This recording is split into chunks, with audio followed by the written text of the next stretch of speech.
But above you can see an extraordinary building, which is the single largest wooden structure on planet Earth. Not even Noah's Ark was this big. That was big. That was big, yeah. Yeah. It didn't cost 86 million euros though to build, did it? Noah's Ark. It didn't take 6 years between 2005 and 2011.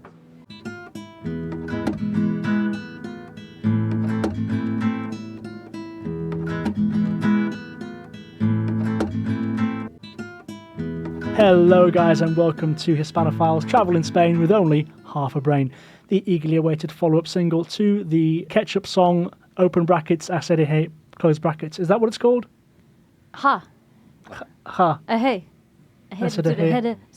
No, I don't. Is it Spanish, by the way? All of those words. It is. There's a Spanish version There's and a Spanish version an and English version. Ah, okay. Do you know why the song originally came about?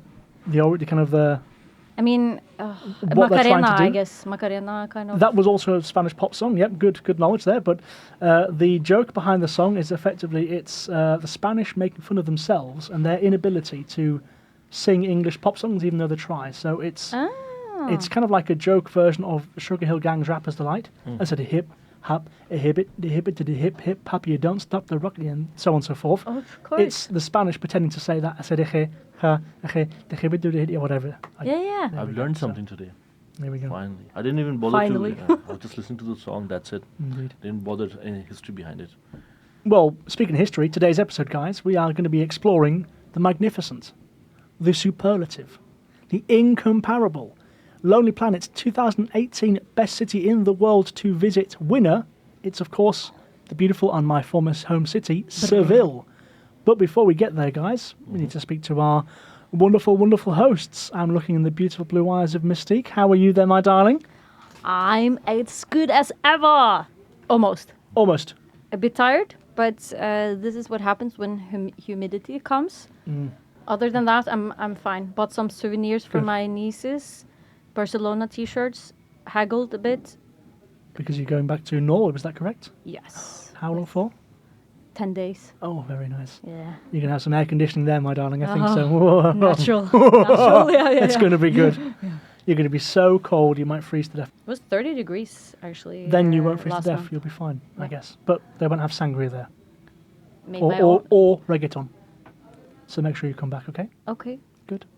Very good. Sorted. Mystique, is it just me, or is Sylv sounding a bit odd today? Something's changed with his voice. Is it just me, or is something different? He looks different. Oh, but Of course, I look he better. does look different.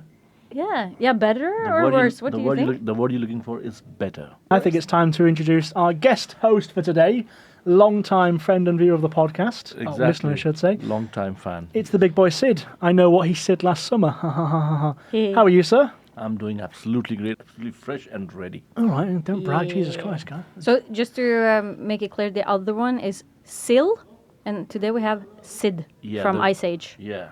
The relevant one is here. Yeah. The relevant one. Yeah. It's The sober one.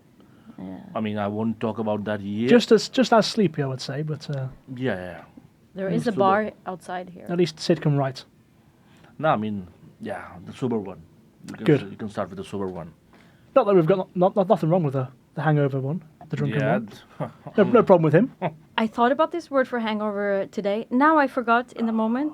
Okay, you've got one episode to remember the word for hangover in Spanish, which you taught us last week in the episode we recorded. So shame on you. You I take know. your time, Yes, by the end and of we'll this try episode, to manifest that word to your brain. So we'll see what we can do. I should point out, Silvano isn't dead. He's also not in jail. He's got a family visit as well, so we wish him the best, I guess. Yeah. Hope they don't run you for the ground. And I hope his family stays here forever. That was fighting words there from our friend Sid. And you still got here late today. I know. I mean, like, seriously, there's some Indian inside me still left. So Oh, is that? I feel like everyone is Indian. Indian, yeah, is blaming it on. It's the African vibe, or it's like the Spanish time, or something. No, but how do I prove that I've blended in with the Spanish culture if I turn up on time? He's got you there. That's a good point. Maybe I should apply this type of showing up when I go to Norway. But we were on time today. I mean, Mostly. I'm on time. I mean, Mostly. For 10 minutes late, I consider it as like being on time. It's okay. It's his first episode, guys, on the podcast, and he's already a bit late. And we'll see how we Howie trundles for the rest of the episode, but You took 3 podcasts to invite me here, and you're continuing every 10 minutes too late here. Seriously. I was there from point. Yeah. touche. Okay. My little sister wants to go to Montserrat, which is a mountain. Ooh. In August, I'm like, I don't know if it's worth it for me to go up that mountain in 30 degrees plus humidity. You can actually, post 20th August when it starts, there's a couple of weeks of a bit of rainfall and the weather starts dripping a bit. When did you say? Post 20th August, not before 25th. I would say if she's Yeah, coming, she's coming before. well, then it's... The thing is, Montserrat's quite high, and it's also away from the city, so a little bit higher elevation. It's going to be a bit cooler. It won't be so think? humid. Yeah, definitely. I think if you've got a bright day, If I go earlier. go in the morning. Yeah, it'll be a beautiful day. I promise you. It's a really nice place to visit. Montserrat, guys, if you're aware, relatively high, kind of, maybe it's the right word, craggy-looking mountain with its own funicular. It's got plenty of... A Black Madonna also. I'm sorry? Somewhere in there. Black Madonna, like a wooden or something statue figure in there. I didn't see I was it. going to say there's lots of like monasteries. Monasteries, and, yeah, that's the one. Yeah, but there's a statue there. that I Hermitages? didn't see. What's the word? Hermitages? What's the word? Little shrines. I'm not a religious Something person. is out there. Yeah, there's So- places of worship on the middle of the mountain. Maybe a black Madonna, maybe a brown Madonna, maybe an Asian Madonna. We don't know. So, should we start with the segment, guys? Always ready. Mystique, hath thee any new vocabulary for us? Yeah, I'm not sure how much I will be able to use this word, to be honest. Was it hangover again? I have it here. It's resaca. It's for Sil especially. Okay. Yeah. I tried to reach him on Saturday. Oh. Sil? I said, hey, are you out? He said, 1 hour later said, yes. He said, come." yeah, but don't tell my dad. He said 3 words. Yes, come here. And then I said, okay, where is it? In his defense, Mm-hmm. he can tolerate his alcohol. He can, withstand punishment. But he didn't answer me. I'm not trying to make excuses for that. I'm just saying he's not someone who is particularly leery or, No, but you know, a pain when he's drunk. have you seen his iPhone? He can tolerate it. Have I seen his iPhone? It's smashed, isn't it? Yeah, so it's like the moment he writes three words, it's gone. So yes, it's quite a big word for his message phone. It was good 3 words I got. But however, do you have any vocabulary for us? That's the main question. Yes, I do. So, because I like horror movies. Horror. Ooh, Horror. I enjoyed that.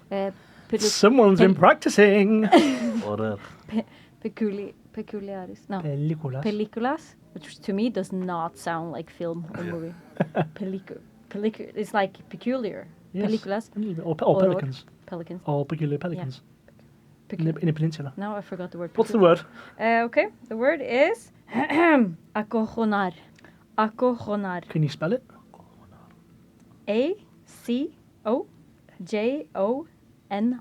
Acojonar.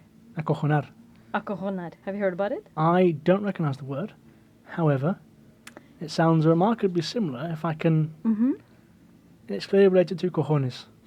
I was. Which is? The big old dangly, sweaty bullocks, mate. Balls. I wonder Testicles. If I saw something about Cojones is always the word used in Spanish. Yeah. Yeah. that. Okay. Do you have the definition? So it's to scare the beep out of. Someone. Yeah. Oh, okay. Just to scare someone shitless. Yeah. Acojonar. Like really scare someone. Beeping my pants. So you can say me acojonar, like I'm scared the beep out, or you can say after something happened, like after something scary happened, you can say que acojonar, like how burp scary. I love it. You know? I'm impressed. Mystique, round of applause. I'm loving it. I'm loving it. Okay, good. I only have Living to that ask vocab. one thing: that when something like this really happens, will I have that much of time to say this word? You have to practice it a lot first. You know what I mean? Acojonar, acojonar. I would rather run than. But good to know. Fantastic. Well, shall we progress with the main talking point of the show, shall we? So, ladies and gentlemen, this will be the first and hopefully many Idiot City Guides, I think we'll call it. And we're starting with the one and the only Seville, Sevilla. Spain's fourth city, a place of 700,000 inhabitants. The current capital of Andalusia and the former most populous city in the whole of the Iberian Peninsula. Guys, we're not going to do it boring style. I'm not just going to monologue and dictate to you. No. We're going to do it 21st century, 22nd century, as a matter of fact. You too at home or in the car, wherever you are. We're going to go on a metaphysical journey right now. Ooh. So, Mystique, are you ready? I am ready. Big boy Sid, are you ready? Always.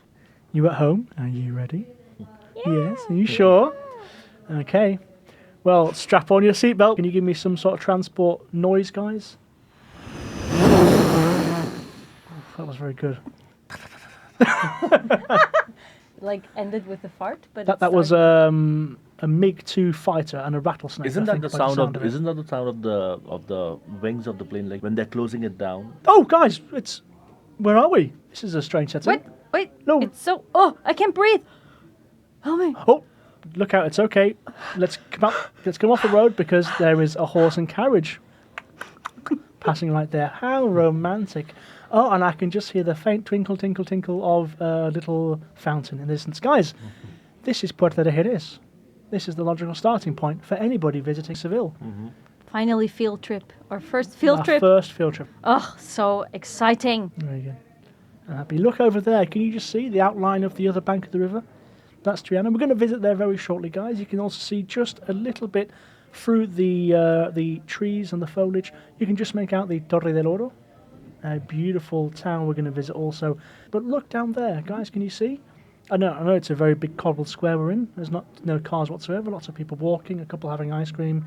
Like I said, there's a horse and carriage from the 19th century strolling past us, with a local rider and a small family taking a ride. But down there, if you look south from where we are, you can see the beautiful avenue that leads past the old tobacco factory. This used to be one of the largest buildings in Seville, and during Seville's golden era, when it was the main city benefiting effectively economically and politically from the colonization of the Americas, this was where all tobacco plants that were shipped from the Americas came to be processed in the national monopoly of tobacco. This huge big building, you can see, look at that beautiful facade, they've kept it very well. You can see some Renaissance, I believe, or Baroque touches on the outside, but it's still the same building that was built in the 1600s here. But you'll see lots of young people coming in and out. What could they be doing? Oh, it's not a tobacco factory anymore, no. It's... University? Spot on. You've been here before, haven't you, Mystique? No, I haven't, but I just guessed. That's correct. Yes, the old Royal Tobacco Factory of Seville is now the main campus, I believe, the main campus of the University of Seville, one of two universities in the city, the other one being the Pablo de Olavide University, both of which are huge, with student bodies over 10,000, so 5-figure student bodies at any one given time. Right there. So a little bit beyond, guys, can you also see what's down there? If you just took a few more minutes walking, we turn right around here. Wow, this is a big square. I recognise this from Instagram. A cathedral? No, not the cathedral. We're not quite there yet. The Alcázar. We'll come back to there. No, it's the same. It's a simple name. It's the Plaza de España. Exactly, the Plaza de España. Exactly, Sid says. Can you see it, guys? How beautiful. A wonderful semicircle with two large towers on either end, with 2 floors. The top floor, all those little rooms that you see, all the doors, those are now public offices. You see those tiles on the roof as well? Yeah. And the very small bricks? It's I guess you could call it neo-Mudéjar built style here. It's not an old building whatsoever. Completed in 1928, ready for the 1929 Ibero-American Exposition here in Seville. The entire structure is 46,000 meters squared, so it's a big place. Huge. And you see on the bottom row, on the inside of the semicircle, the building, all those little alcoves. Do you see those little tiles forming a nice picture? And then in each one, you've got a map on the floor. Oh, really? And can you see what it says there? Oh, look, it says Barcelona. Hang on. Why does this tiled alcove in Sevilla say Barcelona? Oh, wait. The next one says, I don't know, Badajoz? Cádiz? Badajoz, yeah. There are 48 different alcoves in the Plaza de España, each one corresponding to a different Spanish province. What's an alcove? An alcove, as you can see, because we're already there, we're not sat in a studio, is a little, if you can imagine a fireplace outside. So it's not a wall. It's like a bit going concave inside, and there's like a mural or a presentation inside, and this one's built out of okay. out of tiles, effectively, and brick. And each different one is dedicated to a different Spanish province. The sharp-eyed listener, or the sharp-eared listener, would say, well, hang on, James. There are 50 Spanish provinces. Why are there 48 alcoves dedicated to the provinces in the Plaza de España in Seville? That is because the Canary Islands used to be just one province, it's now two, and because there isn't one dedicated to Sevilla inside, because we're already in Sevilla. And one by one, I am visiting every single one of those damn provinces. But let's take a step back one second. How are you taking it? But carefully, don't trip, guys. Whoa! Yeah, Whoa! I see someone falling. Whoa! Hold me, Sid. Ow! Oh, God, thank you, Mr. Guillaume. Ow! I almost fell into the water there. Yeah, as you've don't seen, step my foot. there are 500 metres of navigable canals with rowboats that you could rent out and have a little paddle, little sail inside That's cute. the canals in the Plaza de España, underneath the 4 bridges that cross there. I will go alone, by the way, when I mean, I'm here, but when I try it, I will do it by myself. Do you think that would be very difficult? To row? No, not at all. Yeah. It's a one-man job anyways, right? It depends how wide can your be- arms are, but I think you'll be okay. People You'll be do. fine. You'll be Your fine. niece might struggle, but I think you should be okay. So. And in the centre, a beautiful big fountain, as you can see. Over there, guys, just behind the cobbled streets, and where another line of gentlemen with horse-drawn carriages are waiting for some tourists, you can see the Parque de Maria Luisa, a huge park of lots of different alleys and lanes going through it. Very place to walk, to jog, and also you can see a huge amount of pigeons in there as well. A very popular place to come and get some Instagram selfies. Mystique's not very happy at the sound of pigeons for some reason, but I promise you it's a beautiful place for They're some great everywhere. On my for some rooftop photographs. also. On your rooftop as well. But guys, we need to continue our walking tour. We're going to leave the south side of the centre alone for just a little bit. We can come back to Plaza de España if you like.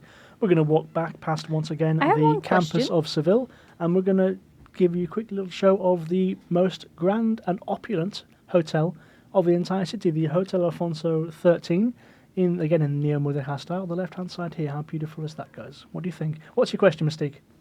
So it seems like all different cities have the different types of name. Like Plaza España is here. It's also there. Also in Valencia, I saw something similar. I don't know. They're called the same thing. A lot of different places have a Plaza de España, yeah. Yeah. That's true. Is there a reason to that? I think it's more about I think with the one in Sevilla is the one which defines actually the real Plaza de España. It's And probably the most. It will have the most results on Google, I guess. Out of the three, it's the most celebrated, the most famous. exactly, and I would that's say why so. the one in Barcelona and the one, if you have anything like that in different parts of Spain, you might come across. Maybe there are some other Plaza Españas we are not aware of. So, guys, let's keep walking. We're back at Puerta de Jerez. You can see a lot of little nice eateries around here. It's a very open space, no cars, nothing of the sort. Just a few couples walking, holding hands. Relaxing. Very green, very beautiful place. You see the faint wind coming through the trees there. How pleasant. How delightful. Finally. It's so Finally. hot here. A bit of respite. It is hot. We're going to have a bit more walk, but we'll get some shade Hot very and soon. humid. Hot and humid. I'll give you that one. Let's look north. What can you see, guys? Oh, a beautiful, very elegant, quite wide, pedestrianised street. This is Avenida de la Constitución, the main central thoroughfare heading north to south in Seville. Only a few hundred metres long, not particularly long, but this is what I consider to be the very centre of the city. Pedestrianised only since 2006, couple of years to complete, and you can see 2 tram lines. Be careful, don't let them run you over, going north and south. So you said you're a bit warm, Mystique. Yes. Would like some shade for a little bit? Yes. Okay. Well, luckily we've got 2 nice buildings here that we're going to discuss before we move on with our walking tour. The first one, Archivo de Indias. You see the pink facade to that building there in the Renaissance style. Very beautiful, isn't it? We're going to come back to that in a second, but first we're going to walk a little bit around the corner and we're going to head to the... Alcazar. Very good, Real Alcázar. Like Fantastic. Alcatraz? No, Alcazar. Got your ticket? Yeah. It's a lot nicer than Alcatraz, thanks to say, and a lot less American. You got your tickets ready, guys? Oh, yes. Yep. Very much. Can I see them? Yep. Yep. Very good, very good. Okay, let's walk forward. Let's be careful of the young German tourists there. You can stay in the queue. We're VIP because we are the most watched travel podcast in the whole of Spain. Hello, sir. Buen día, ¿qué tal? ¿Cómo estás? Thank you very much. We'll go inside. Goodness gracious, this is beautiful. Yeah. It is. It is. Look up. What do you see? Mural. I don't even remember. Close. I see colors, patterns, Arabic style. Very good, yes. And what more can you tell me about the Arabic style? It's influenced by the Arabs because they came and took over the city before. They did indeed. Do you know when? No. Okay, we'll start there. The Moors conquered Seville in 712 originally, and brought with them a lot of their engineering, a lot of their obviously traditions, culture, cuisine, and technology, and that influenced most notably the south of Spain, but all of Spain generally speaking to this day. And Andalusia retains a lot of the Moorish and Arabic traditions that made life living under the Moorish rule so different to anything else in Europe at the time, in what Christian Europe called the medieval times. And that survives to this day in Seville. One key way in which the Moorish and Arabic heritage of Andalusia is visible is in the architecture.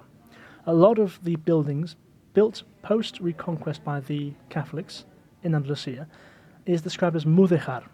And what this means is during the Inquisition, when effectively the Muslims and the Jews were either tortured, forced to convert, or expelled, they formed the artisans, the labourers, the people who did the building, and the Catholics provided the designs. So a lot of very important buildings, palaces, places of worship, these sort of places, fortresses that have withstood the test of time in Andalusia are mudéjar in design. The best example of which is the Real Alcázar, which is where we're in right now. Let's take a walk, guys. Any of this familiar to you? It might be if you watch Game of Thrones. I did. Quite a bit of it was filmed in here. Now, I didn't watch it, so I can't tell you which bit exactly. Me too. But I've not seen the Game of Thrones as oh, well. well, on the train back, we can watch it together, guys, can't we? We can We have enough see time. where we've been. I was only aware of the Girona part of the shootings, but now Sevilla. This is UNESCO World Heritage Sites and a royal palace that has been in use continuously for people to reside in since the 14th century. It was built under King Al-Mutamid, I think his name was, who is nowadays is more remembered for his poetry rather than being a ruler in the Almohad dynasty of Moorish rule. I think that's correct. But it's been in use since. Once the Catholic kings took over Seville in 1248, it was Pedro the Cruel, I believe, who decided to take the Alcázar at the time, and in the fortified palace used by the Almohad rulers, turned it into a royal palace for himself. Since then, several other notable Spanish monarchs have resided there. Carlos V, aka Charles I, one of the most powerful men of all time, one of the men who ruled the greatest amount of territory in the world. This was the man who was head of Spain, head of the Holy Roman Empire, France, Belgium, and Italy, and all of the Americas in the 1540s, effectively. So very few people have been ruler of more territory than him. Other notable people who have lived there, Isabel II, who we'll come back to. One of the bridges in Seville was named after her, and Alfonso XII as well, the father, I believe, of Alfonso XIII, whose hotel we passed not too long ago. As you take a walk in here, you'll see the beautiful gardens as well. Now, this is one place that people really enjoy coming to visit, Very Instagram friendly. You can see just in the distance some of the peacocks. I love a great garden, actually. I will for sure come here again. Good. Should we take a selfie, guys? Yay! You ready? Send. Smile, Sid. 3, 2, 1. Oh, yeah. Oh, that's going straight on the gram. I love it. Make sure you like, please, guys. That's On a good the one. That's a gram? Is that corker. what the kids call it these days? The gram. Is it? Or the Insta. Yeah, Insta. It's more Insta than the Oh, I'm sorry. Okay. I don't know. Gen Z, I apologise for my roguish ways. We've cooled down a bit, guys. Should we keep walking? Why not? I'm not tired yet. Me too. Well, luckily, where we're going to walk now, there's lots of shade. Just behind the Real Alcázar. If we keep walking and keep ourselves to the right-hand side, you see that narrow passageway down there? Mm-hmm. Let's go. Let's take a walk. Wow, Yeah, this yeah. is... I smell incense burning. I love incense. There's somebody playing a guitar, I think. Oh, that woman's selling some artisan handmade turron, some nougat for us to try. Wow, what a beautiful little fountain, little square. Nobody's here. Just some trees to provide shelter, and it's quiet. Guys, what can you not hear here? Cars. Traffic. There's no traffic. That's because in the Barrio de Santa Cruz, no motorised vehicles are allowed at all.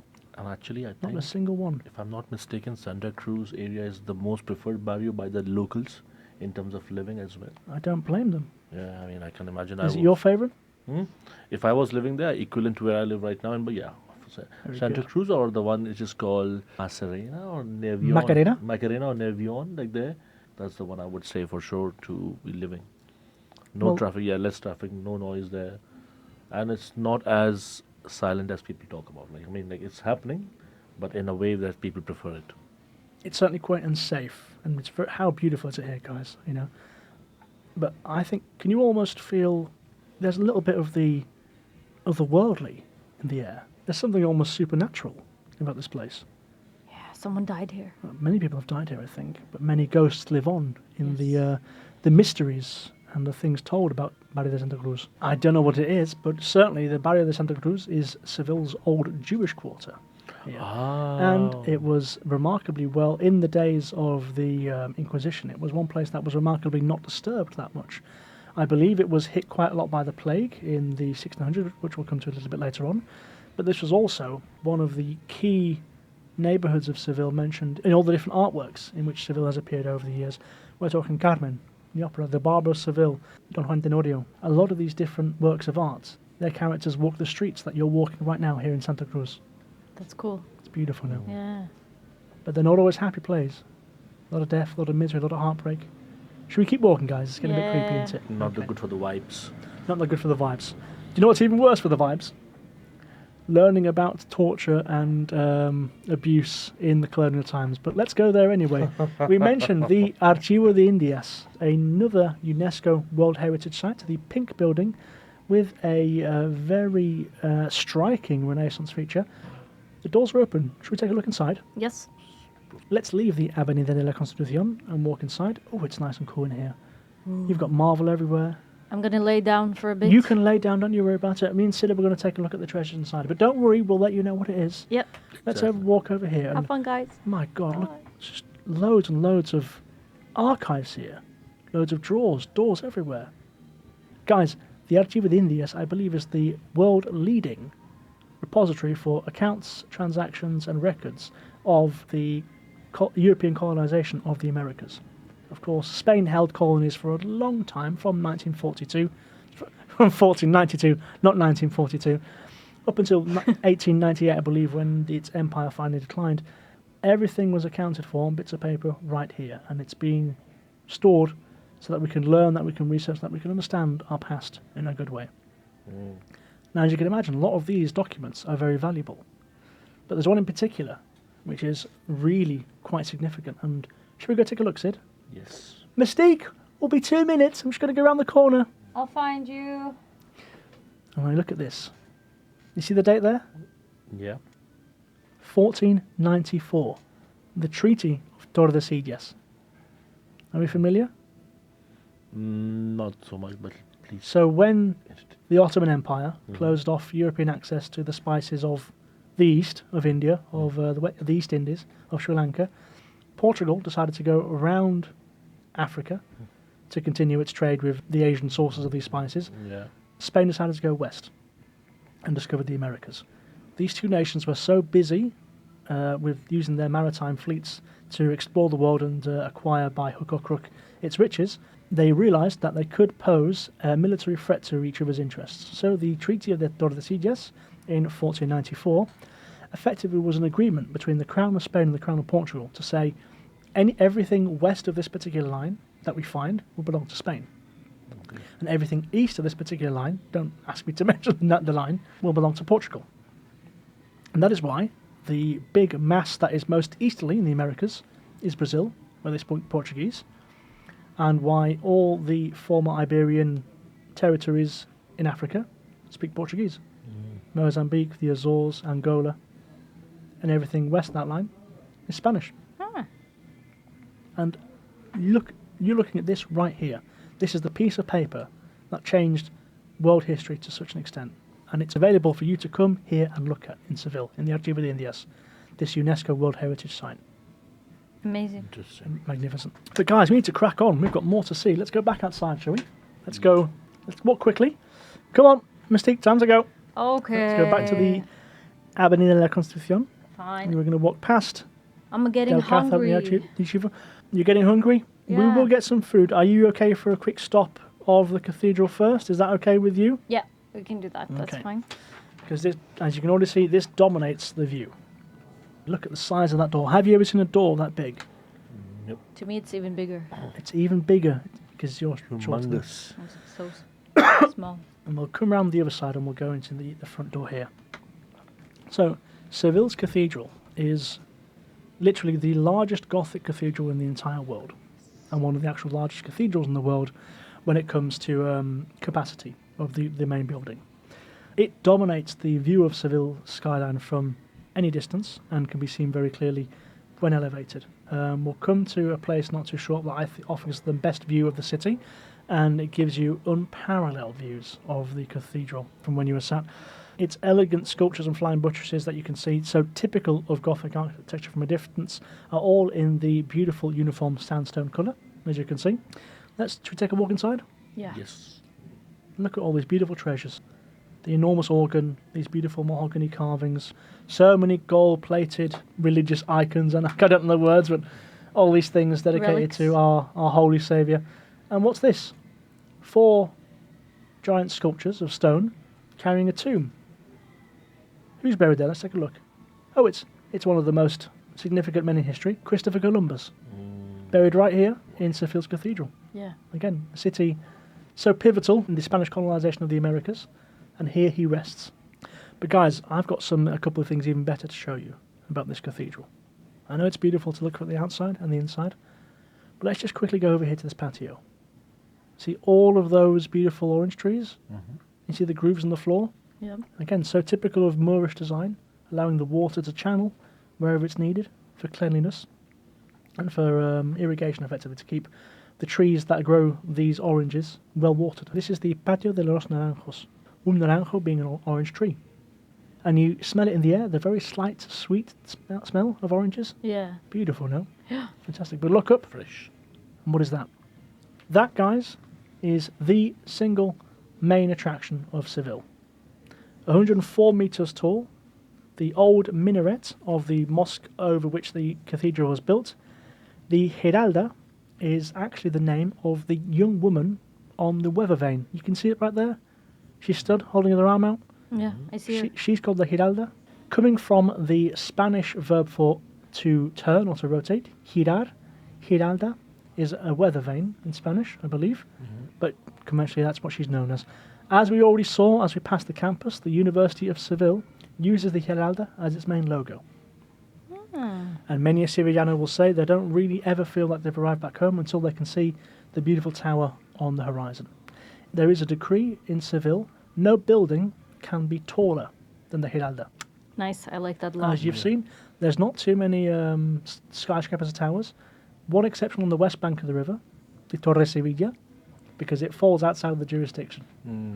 Not technically in Seville. So they got away with that one, lamentably, but in the actual city, nothing can be taller. The original minaret of the mosque was built in 1198, not too long before the Reconquest, so they'd be a bit annoyed, I think. Only 50 years later did the Catholics come in and decide they were going to take this for themselves. It was Ferdinand III, the medieval king, who decided to have the minaret reconstructed in his design. And the final, I guess you could say, layout of the Giralda that you see right now, even though maintenance work is always ongoing, was made in 1568. Shall we continue and find some food? Yes! Okay. I was just going to say, I can see the tapas from here. The moment we have been waiting for. Let's carry on up Avenida de la Constitución. Continue walking north, and we get to... Oh, guys, the path splits. In the middle, we see the town hall. Very different, no? Doesn't look like the beautiful sandy colours of many other buildings we've seen. Completely Renaissance and white in colour, made a lot of marble. The town hall splitting Plaza Nueva. You can see here a very modern open square with a bit of green from Plaza de San Francisco to the right hand side. In Plaza Nueva at the back you can see the Hotel Inglaterra. I told you about a very good viewpoint to see the skyline. If you go up to the top of this, to the skylight bar there, best views you're ever going to have of Seville, particularly at sunset, I promise you. That's where you go to take your date to impress them guys. I promise you that one.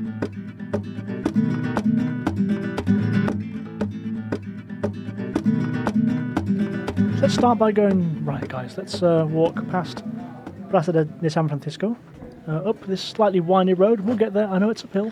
We'll manage it. We'll stop for a bite to eat, but first I'd like to present to you this beautiful square, Plaza del Salvador, right in front of this bright pink, quite garish Iglesia Colegial del Divino Salvador. And see the street to the right? The slight hill going up? Cuesta del Rosario. What if I told you this was where we have the first evidence of human settlement here in Seville? Cuesta del Rosario, 2,200 years ago, this is where we first see Romans arriving and settling in this city. Hispalis, they called it, once upon a time. And to this day, in modern Spanish, you can describe somebody from Seville as Sevillano or Hispalense. So they still use the Roman name, as they do in many places in Spain, to describe somebody coming from this place. It's one of the denonyms they use. Seville being on a bank of a very navigable river inside Spain that is not particularly high above sea level. Seville is only 7 metres above sea level, despite being 100 kilometres inland from the sea. Can you swim in the river? I wouldn't advise... You can, but I wouldn't... It's not the nicest place to swim. It's so nice! It's so chill! There's no sharks, if that's what you're asking. It's relatively safe, so you don't need to worry about that. Come on, guys! But guys, should we stop for a little bite to eat? Yeah! Some tapas, maybe some espinacas con garbanzos, some solomillo a wiki, You got pastel. huevos a la flamenca, I think it's called. Some beautiful local food right there, or some gazpacho. You ready? Yes. Always. Oh, that's hot! Madre mia. Oh, that was nice. Should we carry on? Very good. So we'll leave this part of town. We will come back. Just up there you can see Plaza del Falfa, one of the great areas to go out. This one tends to be favoured by the Erasmus crowd. So big international scene. Some of the bars, not the epitome of fine nightlife, I would say, but you know, your €10 goes a long way. And there are some good fun people to be met on a Saturday night around here. But let's go back down past Plaza Nueva. We'll continue north for the time being, past the town hall. So these two little streets, we've got Calle Sierpes and Calle Tetuan. This is the main shopping borough of Seville. You'll see very narrow streets, but always active. A lot of people running around, you know. Very narrow architecture in the south, because the narrower a street, the less exposure to sun. So they deliberately try and build streets narrow to protect us from the glare of the sun in the middle of summer. And you'll also see, because it is July right now, the canopies placed above by the town council to keep us out of sunlight while we do our walking and shopping, okay? How thoughtful. How thoughtful. Good people in Seville. Good Hispalenses. We'll continue walking. Here we are now at Campana. This is another central meeting spot in the city. To the left, we'll eventually get to the river. But we're going to turn right quickly down this cobbly street. As you can see, a few cars passing here, but that only adds to the allure of a busy place. And we'll get to... Oh! Wow! This looks like nothing else I've seen so far in the city. It's like a big waffle. I love waffles. The Cookie Monster loves waffles, it seems. It's Donkey from Shrek. I love waffles! Okay, it was wrong voice. Donkey! Donkey!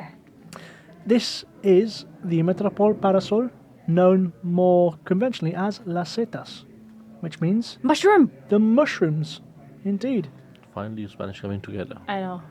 Food, ask me anything. The square we stand in is the Plaza de la Encarnación, previously a bit of a run-down part of town. Beneath ground, you can see, beneath Las Setas, we've got some very well-preserved Roman ruins down there that you can go pay to visit. But above you can see an extraordinary building, which is the single largest wooden structure on planet Earth. Not even Noah's Ark was this big. That was big. That was big, yeah. Yeah. It didn't cost €86 million though to build, did it? Noah's Ark. It didn't take 6 years between 2005 and 2011. No. One of the newer features on Seville's skyline is also one of the most popular, particularly with the young Gen Z, Instagram, TikTok crowd, because if you go to the top of this 28-metre tall structure, there is a very beautiful mirador, little viewing platform that you can see in every single direction around the city. Does it go like this? It does indeed. It's like a snake shape, like a... You know the one. An ergonomical shape? Could you say that? Could be. A roof, kind of, that's moving like a snake, but it's flat? Yeah, it does flow. It kind of flows around. Yeah, there's a bit of elevation change, but you walk around the structure in a big kind of loop.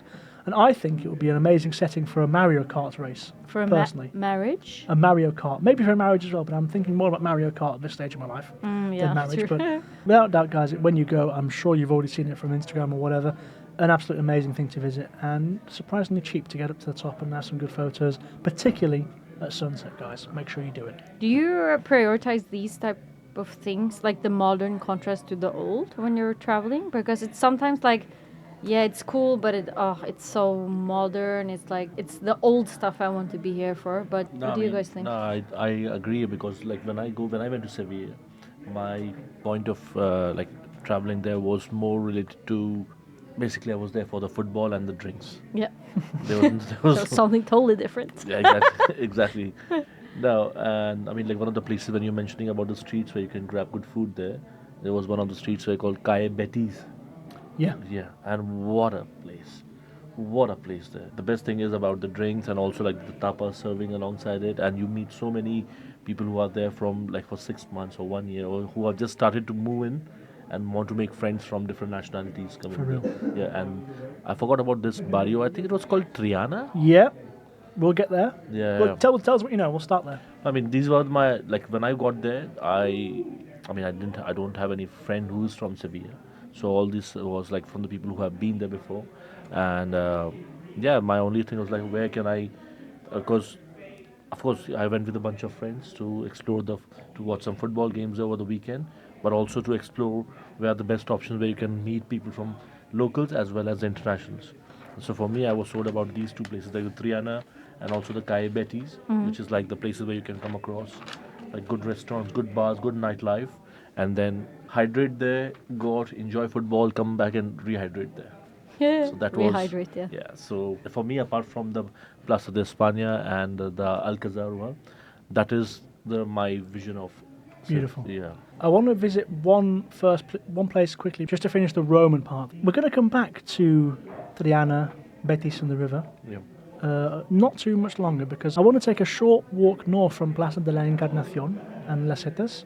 We're going to do a quick walk through Seville's artisan and alternative scene here. You kind of see what I call hippie shops here. A very different vibe, very different crowd to what you'll kind of see in the southern part of the city. I love hippie. And it's very colourful, you know. You see a lot of independent music stores, you know, kind of boutiques selling, you know, often handmade clothing. I love this part of town, some great eating spots as well. And this is where we see the LGBT zone, if you want to call it that, in between Las Setas and the Alameda, which is a place I'm sure you heard about as well Alameda, when you were there. Yes. The Alameda de Hércules is, I guess you could call it a park. It's a long strip of land, about 300 metres in length, facing north to south, in a perfect line going down, with small roads either side, so there's traffic. But in the middle, just a big blank space, and that is where a lot of restaurants and bars and things will put their seats and tables out there for people to enjoy in a beautiful summertime. All around, you've got loads of bars and restaurants. This is probably my favourite place to go out in Seville. It's more colourful, it's a bit more edgy, alternative, you know, that sort of thing. Some great eating spots, but some places that are maybe a little bit more conventional, some places that are a bit more pop. Also, if I'm not mistaken, like you know, the latitude where Sevilla is on, also is on the same one as San Jose in California and Seoul. You know that? I didn't know that. I do know that the latitude is 37.24 degrees north. That's exactly San Jose. That's exactly the same one for San Jose in California and for Seoul as well. So all three of them. Dude, good. I did not know that. Thank you for teaching me. I was told by someone there, because they mentioned the three S's, Sevilla, San Jose and Seoul, all fall on the same ones. The Alameda de Hércules, again, the name Hércules relates to the ancient history of Andalusia. Hércules, we're going to do, I think, an episode on the mythology that relates to Hercules and Andalusia at some point. But here you see the two pillars at the, I think, of the south side of the Alameda, this square. You see the two men standing on top. Mm-hmm. One of them is Hercules. The other is Julius Caesar, of all people.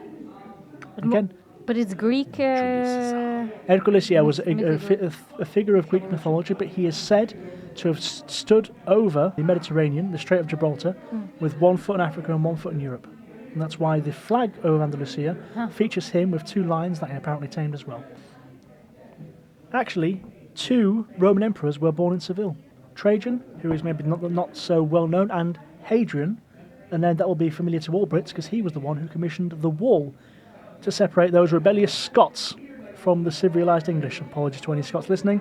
Hadrian's, well, you're obviously not familiar with Hadrian's Wall, are you? No. Actually, I have heard it before, but I don't remember. It's a big fortified wall that's in Scotland, effectively to keep the Scots out from England. The Romans built it to keep the barbarians away, so to speak. And Hadrian was a Sevillano. He was a Hispanense, and that was his contribution to my country. Thank you very much. For him. Was it under the Romanian rule where it's called Isbilia, right? Was the name of the Sevilla? Ishbilia? We'll come to that. Sorry. We'll get to You that. you have been there He's before. good, isn't he? He knows his stuff. I'm impressed. You know? I need your notes for when I'm going there, for sure. No problem. Yeah, but like the cool places and everything. Just follow the same routine, like the same way he has been walking. Literally just walk it, yeah. Yeah. Amazing stuff. Listening to you like to the right. Wait, no, it doesn't make that. Before we approach the river, the last place, for the listeners more than anything else, I'd like to point out a place of interest is the Casa de Pilatos. Pilatos being Pontius Pilate, I think, is the Spanish name for him. Casa de Pilatos is a private 16th century house that is Renaissance Mudejar in style.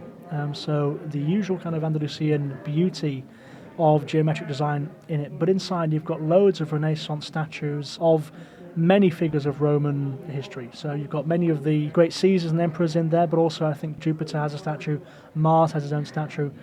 Honestly, very similar to the Alcázar, but a lot less well known. So if you don't want to go, you want to go to a place with loads of culture, see something really pure from Seville and not have the hassle of dealing with tourists, the Casa de Pilatos is the place to go.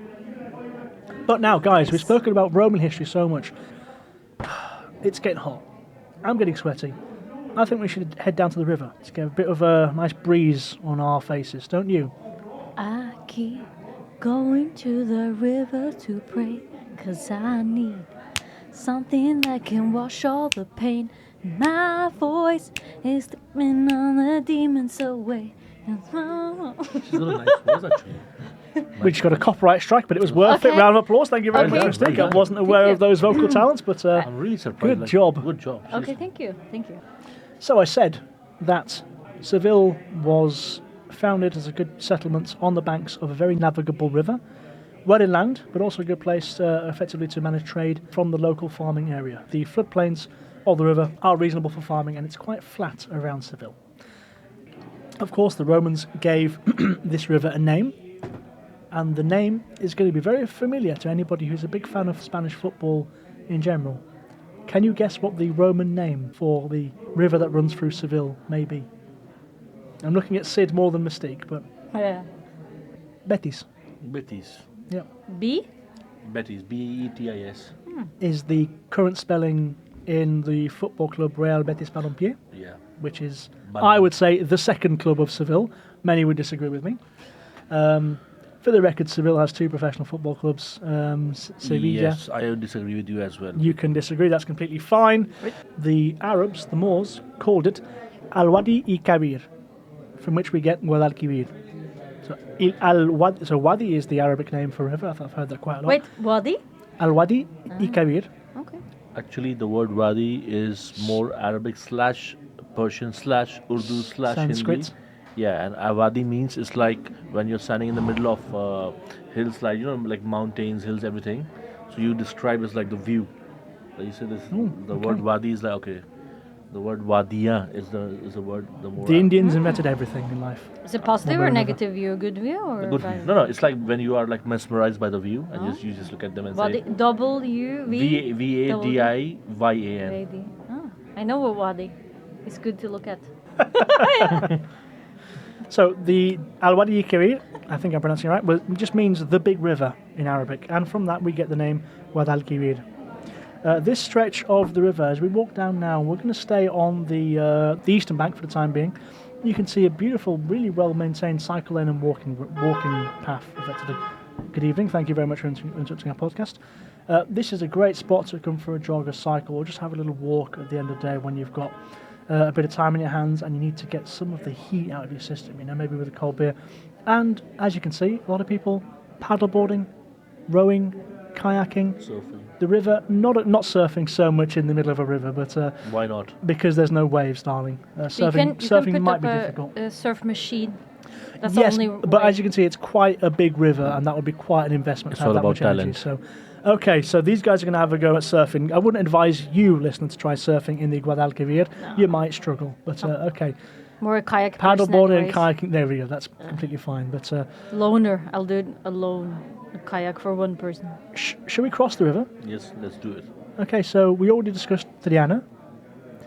The other neighbourhood to discuss in relation is Los Remedios. Now, a long time ago, in the 16th century, after the discovery of the Americas, when Seville, being a Atlantic and therefore America facing inland port, Seville grew in importance and also in terms of industry.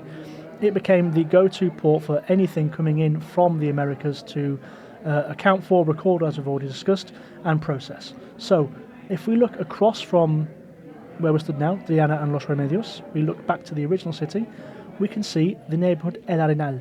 Now, this used to be the neighbourhood where a lot of the processing and manual work of getting things off the boats took place. So it was a rough man's place here, you know.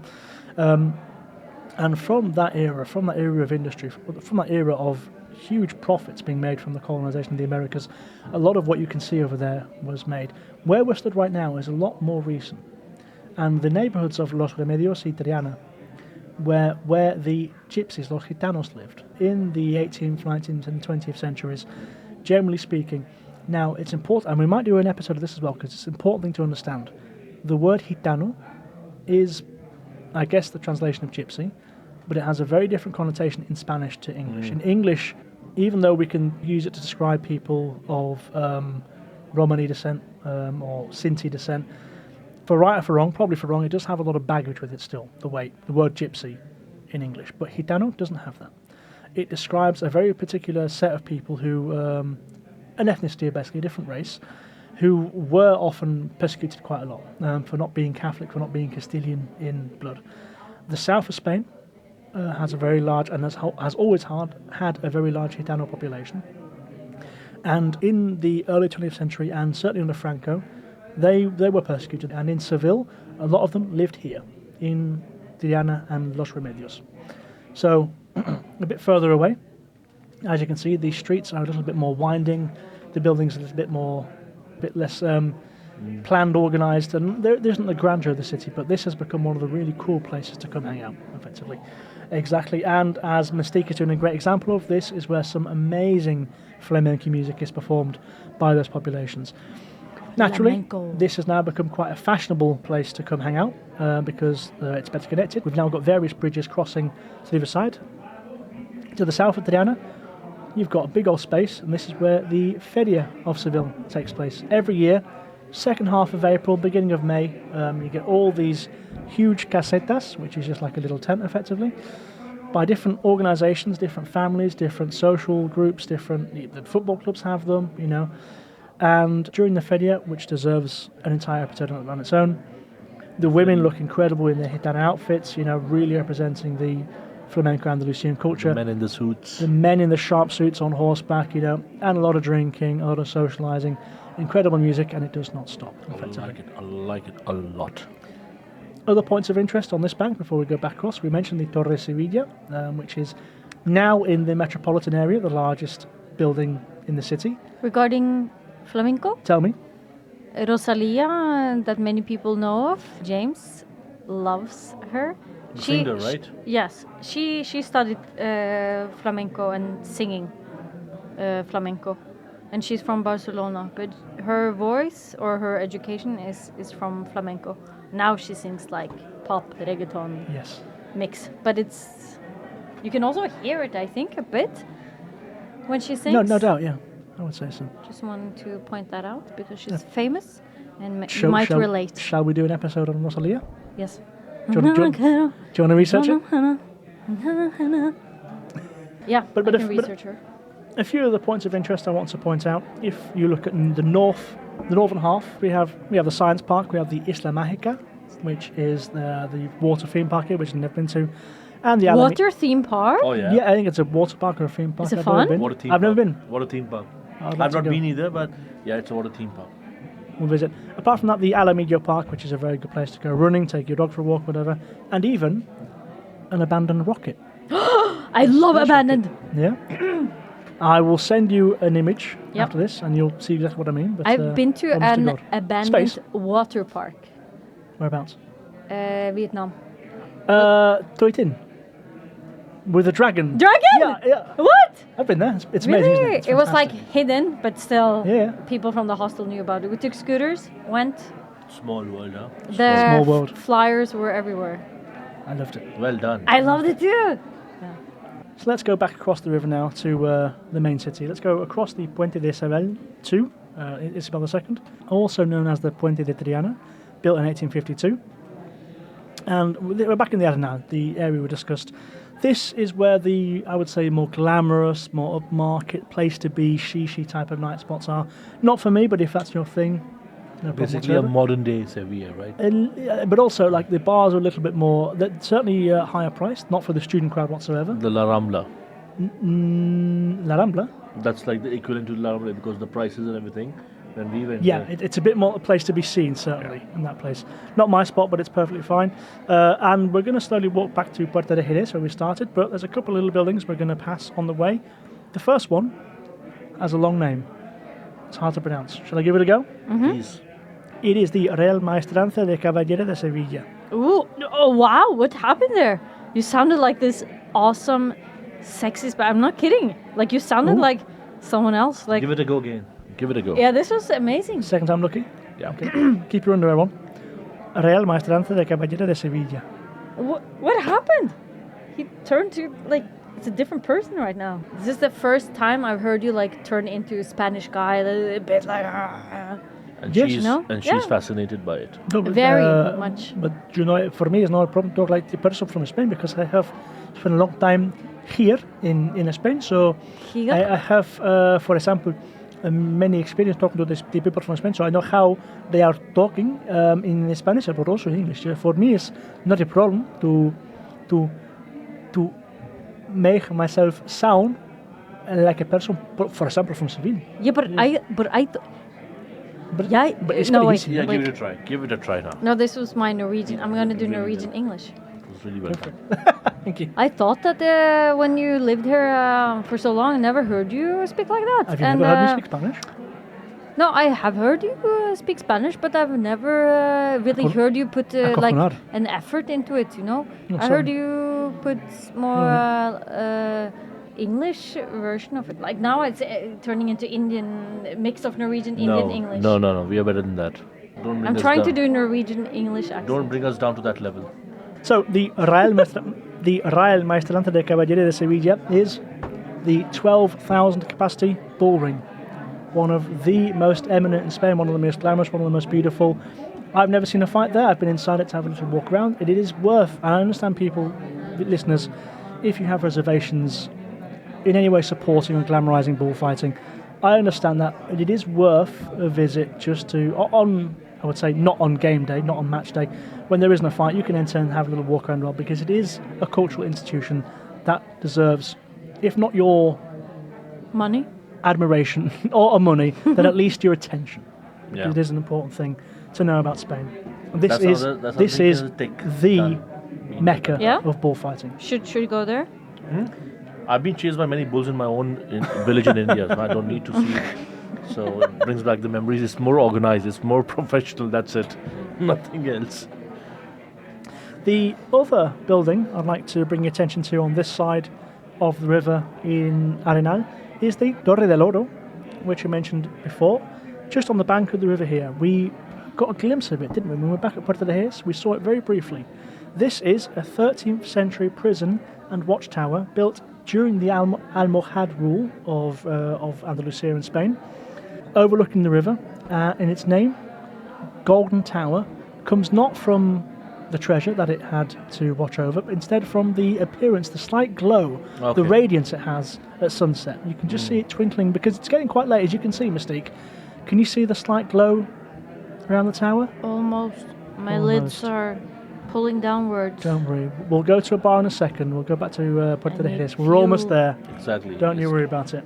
The Arenal neighbourhood, as we spoke, was kind of where this was maybe the centre of entire Spain, way back in the golden era of Seville, which would have been between 1500 and, let's say, 1700, something like this. As we discussed, it was the main city where everything coming from the Americas was accounted for and effectively traded. And Seville grew incredibly wealthy off the colonisation of the Americas, for right or for wrong. A couple things happened which led to the decline of Seville. The first event that knocked Seville was, in 1649, a plague outbreak. A lot later than the Black Death, which struck all of pretty much all of Western Europe, except Finland, I've recently found out, in the 13th, 14th century, I can't remember off the top of my head. The second wave came to Seville in 1649 and killed half the population at the time. And this really rocked Seville's ability to do anything effectively. Thereafter, as it was already declining, in 1717, Cadiz took Seville's place as the centre where all trade and resources coming in from the Americas was managed. And if you go to Cadiz, which we will do as well at some point, field trip. The architecture is notably more field trip. Oh, field trip. Notably more modern and 18th century. And that was effectively the end of Seville's golden age. The 1500s, 1600s, a time when it was one of the wealthiest cities in the world, and by a clear margin the most populated city in the Iberian Peninsula. But Seville, to this day, remains certainly the primary transport hub in the southwest of Spain. It's the only river port in Spain right now. Sorry? It's the only river port in Spain. It is, yep. 100 kilometres land, but the port is still active, you know. So river port is a own special thing. You would say inland port is the way to describe it in English. Like, and that's London is an inland port, for example. Yeah. So it still remains look at the map. The city still remains an asset. It does indeed, yeah. Bustling with nightlife because the amount of students that come every year. We've discussed some of the areas to go party. I think the last one I didn't mention. If you want to hang out with the students, they tend to hang out at the area around San Bernardo, Bravo de Sevilla, which are just south of Puerto de Jerez. This is where all the students go to have their cheap drinks and cheap offers. Fun place, but if you're as old as we are, then perhaps not, I would say. Guys, the word you're looking for is affordable, not cheap. Now I know where to hang out, because I'm going solo. Oh. But don't use the word cheap, it's called affordable. Okay, I apologise. Caro. Muy caro. So, speak English, por favor. Guys, I've got bad news. I realised I need to get back home to prepare for my work tomorrow in Barcelona. No, we've had a nice tour. We've had some food. We've seen some sights. We've taken some selfies. It's been a good journey. Is it time to transport back? No one got hit by a bull. Yet. Should we wait for that to happen, or? I'll put Sil, but he's not here at the moment. Okay, so let's leave Silv in Seville by the Real Maestranza de Caballero de Sevilla, or inside it, I should say. He can get hit by a bull. Yeah. And we'll transport back. Touch wood. Okay. Guys, thank you very much for your time once again. Thank you, Mystique. It's been a pleasure. Absolute pleasure. Thank you for filling in, Sid. You've done a filling. What do you mean by filling? Smashing job. Thank you. I don't. Maybe you're the new Sil. Who knows? No, Sil was the one you wanted. Sid is the one you got. Like, this is the one you wanted here. Yeah. That's the one you got. We didn't know we wanted what we didn't have. Yeah, story of your life, right? Yeah, it's meta. Meta. Guys, thank you so much for inviting us. Thank you. We'll see you guys soon. And thank you for listening as well to Hispanophiles Travel in Spain with Only Half a Brain. We will see you in the next episode. Until next time.